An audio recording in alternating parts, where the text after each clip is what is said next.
is the problem solving.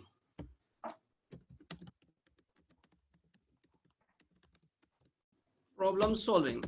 As I told you in previous class that there are different steps to solve a problem, or we will use different techniques to solve a problem. One of the best technique to solve a problem is the flow chart.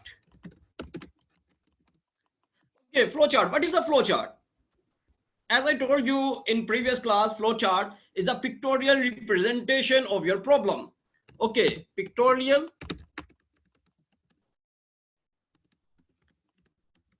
representation. What does it mean by pictorial representation? Pictorial representation means that through some symbols, you will solve your problem through some symbols. And for the symbols, input, processing, and output. Suppose that I give you a problem like this. Find the average of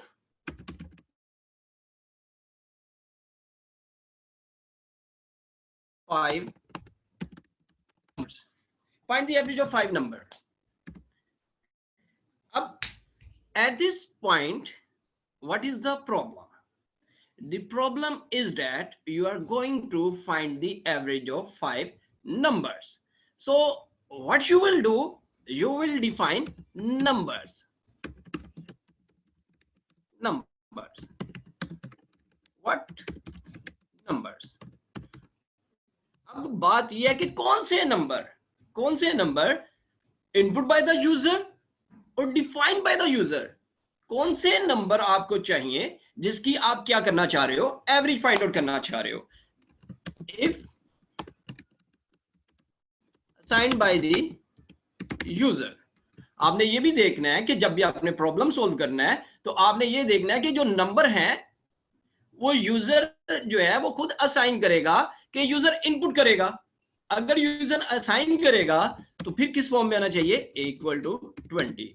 ये user की अपनी मर्जी के मुताबिक है कि वो number assign कर रहा है, यानी कि ए की वैल्यू क्या है, the value of A equal to 20. Okay, B equal to 40, like this up to A B C D E. आपने ई तक क्या कर दिए, नंबर असाइन कर दिए.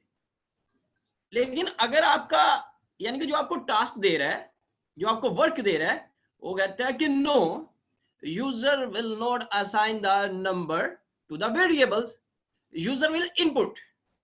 अब यूजर इनपुट करेगा जी, वो कह रहा है कि यूजर क्या करता है, यूजर इनपुट करेगा. अब यूजर क्या कर रहा है जी, इनपुट.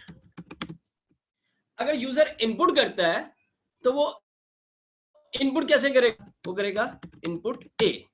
अगर इनपुट ए करता है तो ए की तो कोई वैल्यू नहीं है, तो अगर ए की वैल्यू नहीं है, व्हाट डज इट मीन, इसका मतलब ये है कि जब इनपुट ए आएगा तो during the execution of your software, यानी कि जो आप सॉफ्टवेयर डिजाइन करोगे, जो आप प्रोग्राम डिजाइन करोगे, उस वक्त क्या करेगा, आपका कंप्यूटर मांगेगा यूजर से ए के लिए वैल्यू. जैसे कि ए इक्वल टू व्हाट, ए की वैल्यू मिसिंग है. अब ए की वैल्यू मिसिंग है तो यूजर जो है जब प्रोग्राम एग्जीक्यूट हो जाएगा तो यूजर ए की वैल्यू खुद एंटर करेगा.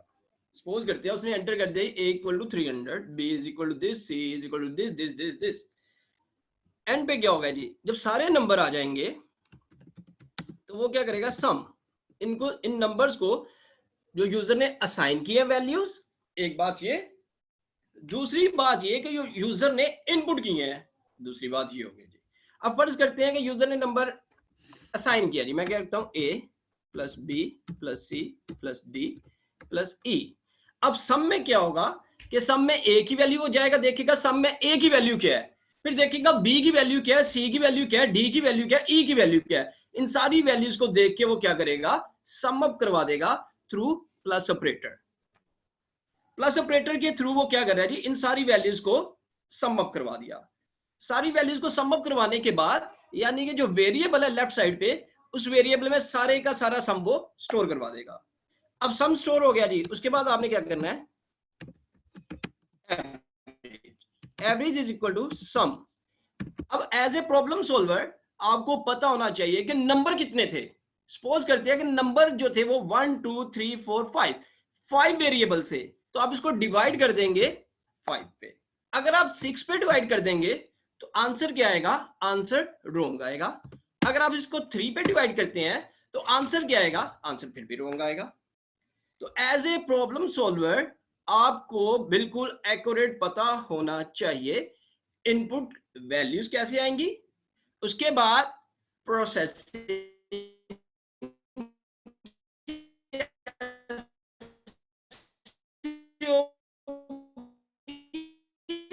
और आउटपुट वैल्यू इनपुट इनपुट के थ्रू भी आ सकती है या डेटा असाइन करके इस तरह भी वैल्यू आ सकती है। जब वैल्यूज आ गई तो आपने इन वैल्यूज को क्या करवा दिया जी? करवाने के हमने एवरेज पता होना चाहिए कि average, how to find the average. If you don't know how to find the average तो आप क्या करोगे? You will find the wrong answer.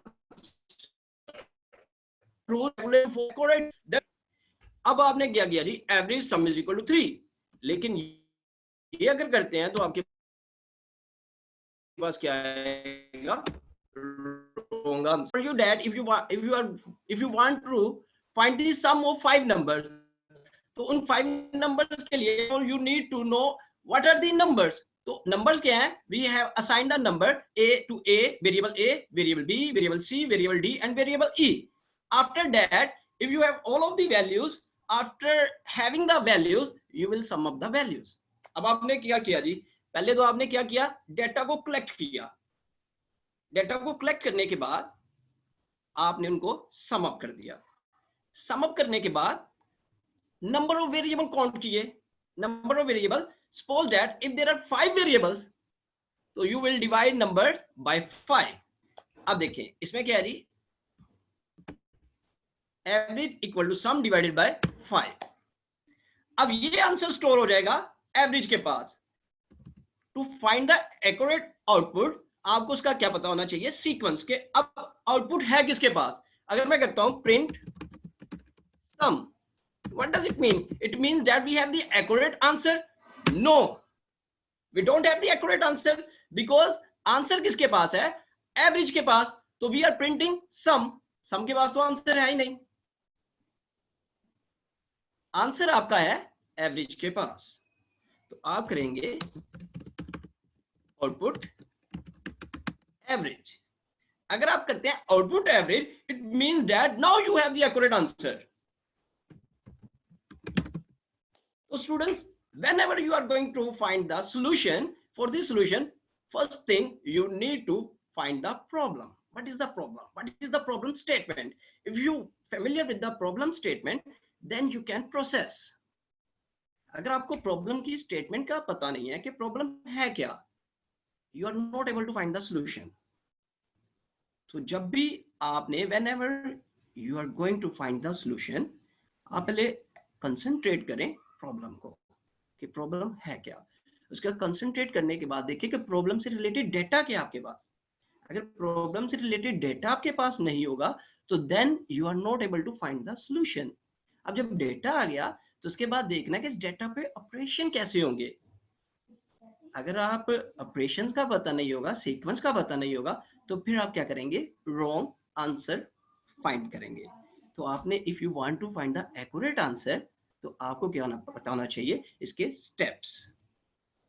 In previous class I told you if you want to find the accurate answer तो आप क्या करें? उस problem को डिवाइड करते जाएं डिफरेंट स्टेप्स में।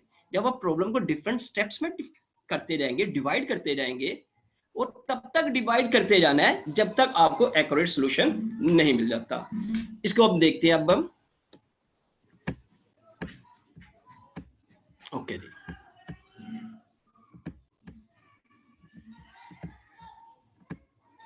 Flow chart. What does it mean by flow chart? As I told you, flow chart means that pictorial representation of your data. Flow chart means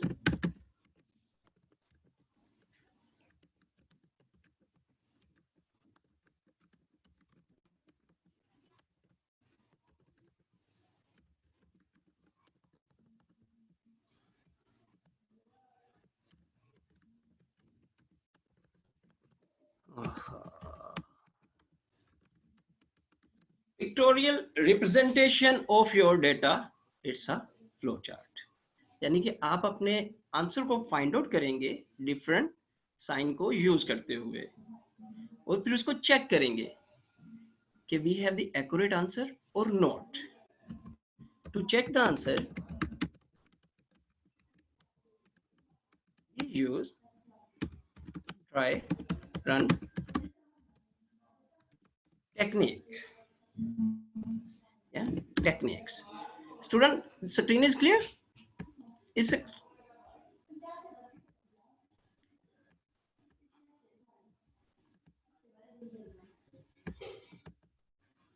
Okay. To check the accurate answer, you use dry run techniques. What does it mean by dry run techniques? Best of the dry run techniques is flow chart. What was the problem? Problem was find the average of 5 numbers. अब इसके लिए आपने क्या करना है? There are two phases. There are two steps. One is there are 2 points to solve a problem. The starting point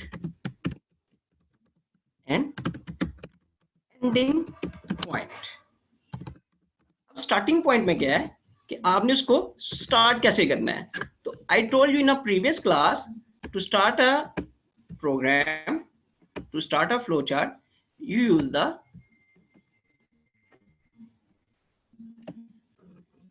round rectangle. अब इस round rectangle का मतलब क्या है कि who is assigning you a task, he will, as he view this flowchart, he will come to know that he has started the program with this sign. अब जैसे ये साइन आप लगाते हो, आप इसमें लिख भी सकते हो start, or you don't need to write the start over here. Just draw a symbol, just draw a sign like this. What does it mean? It means that I am going to start my program. It is started now. अब ये start हो गया. After that, flow lines.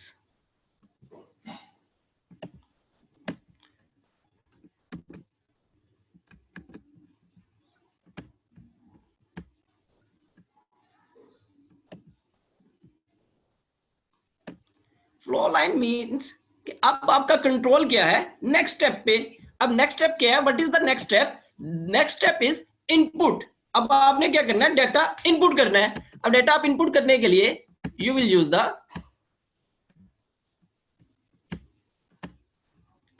parallelogram.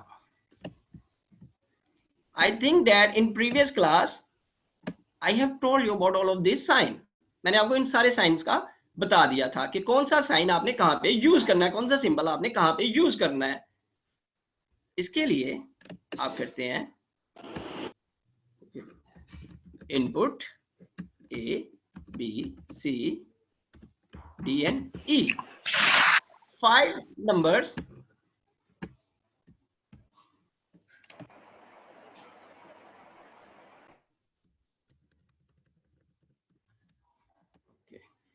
Because we are going to find the answer of 5 numbers. तो हमने क्या किया? Input A, B, C, D and E. हमने E तक कर दिया जी. E तक हमने क्या करना है? नंबर्स को इनपुट करना है. अब उसके बाद ही नंबर इनपुट हो गए. अब इन नंबर्स को, अब next step,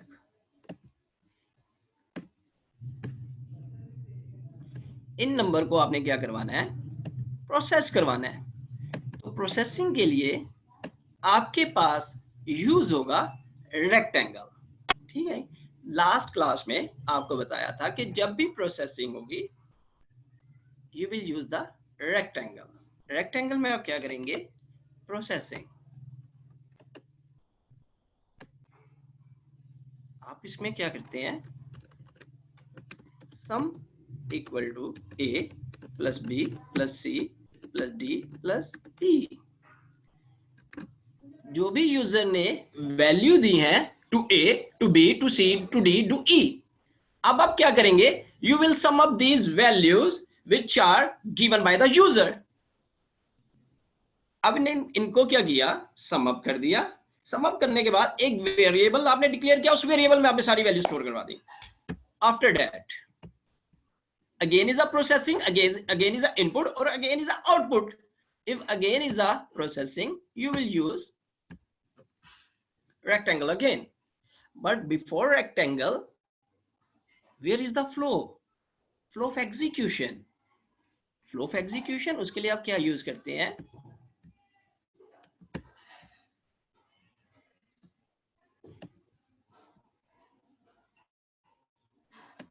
flow line.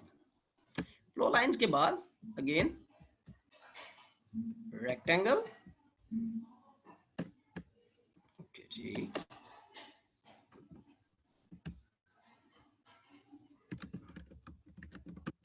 Average is equal to sum divided by 5. Dear students, at processing stage, if you write, suppose if you pass wrong variable, suppose that if I pass I is not declared in input. अगर input में I declared नहीं है, तो you will find the wrong output because I is not declared in your input. Suppose that if I declared Y, you will find the wrong output. Why you will find the wrong output? Because Y is not declared in input. So जो भी आपने variable ऊपर declare करेंगे, आपने processing भी उन्हीं variable पे करनी है. आपने अपनी मर्जी से रॉन्ग वेरिएबल डिक्लेयर नहीं करने प्रोसेसिंग में. So please, one thing you should keep in your mind, don't declare wrong variable. You should know the sequence of this variable. Whatever you declare in input, उसी पे आप क्या करते हैं? Processing करते हैं. After that, average is equal to sum divided by 5. Instead of sum, if I write sums, output क्या आएगी? रॉन्ग आएगी. सम्स के पास आंसर नहीं है. sum is the variable and you need to pass sum when you are going to calculate the average. So please keep these steps in your mind whenever you draw a flow chart. Dry run. तो आपने क्या किया? Average equal to sum divided by 5. अब last step is the output. Okay. Now you are going to find the output.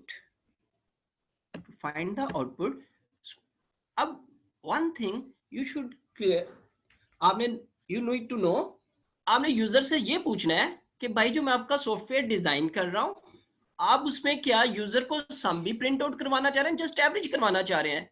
अगर वो कहता है कि मैं सम भी करवाना चाह रहा हूं, I want to display sum too with the average, then you need to take output of sum and average too. if he says no, मुझे जस्ट एवरेज चाहिए, स्क्रीन पे मुझे एवरेज चाहिए, I don't want to display sum on screen, you don't need to show output of sum, just show output of average. तो आपने उसकी statement understand करनी है. whenever you move in a market, तो आपने जो भी आपको टास्क असाइन कर रहा है उसकी स्टेटमेंट को अंडरस्टैंड करेंगे. In future whenever you go in a market, तो आपने हमेशा डायरेक्ट प्रॉब्लम को सॉल्व नहीं करना. पहले आपने उसकी प्रॉब्लम को अंडरस्टैंड करेंगे कि व्हाट इज द प्रॉब्लम, कि प्रॉब्लम है क्या. अगर आप उसकी प्रॉब्लम को डिफाइन नहीं कर पाते तो आप सॉल्यूशन भी फाइंड आउट नहीं करोगे. तो आपने ये भी देखना है कि आउटपुट तो मेरे पास दो आ रही हैं, एक सम की आउटपुट आ रही है, एक एवरेज की आउटपुट आ रही है. तो आपने उसे पूछना है कि सम भी डिस्प्ले करवाना है. अगर नहीं तो जस्ट क्या करें, move to the final step. What is the final step? Final step is display average. So again you will use the parallelogram. Okay, write add text, print average.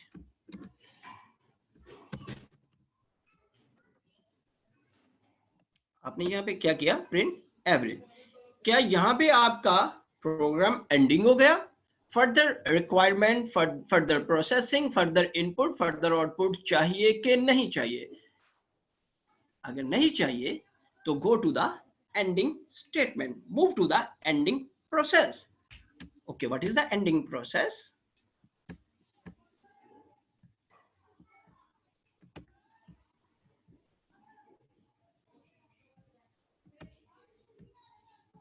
Flow.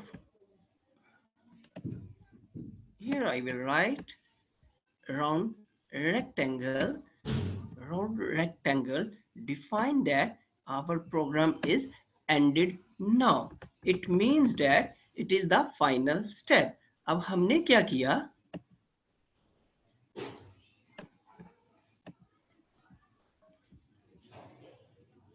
This is the flowchart that we have designed to find the average of 5 numbers. I think that it is clear to all of you. Very easy steps to follow to find the solution. So always keep in your mind, first thing, define a problem. Second thing, divide this problem into different components. Third thing, you need to know about data. Fourth thing, you need to know about processing. Last thing, you need to know about the output of the problem. Dear student, is there any question? Please, you can ask. Just raise your hand, or you can pass through chat box, or you can talk to me right now. If is there any question? Yes, dear students. Sir मैंने आपसे question करना था. मेरा ना sir ये lecture है, ये जो आपका लेक्चर चला ना सर, ये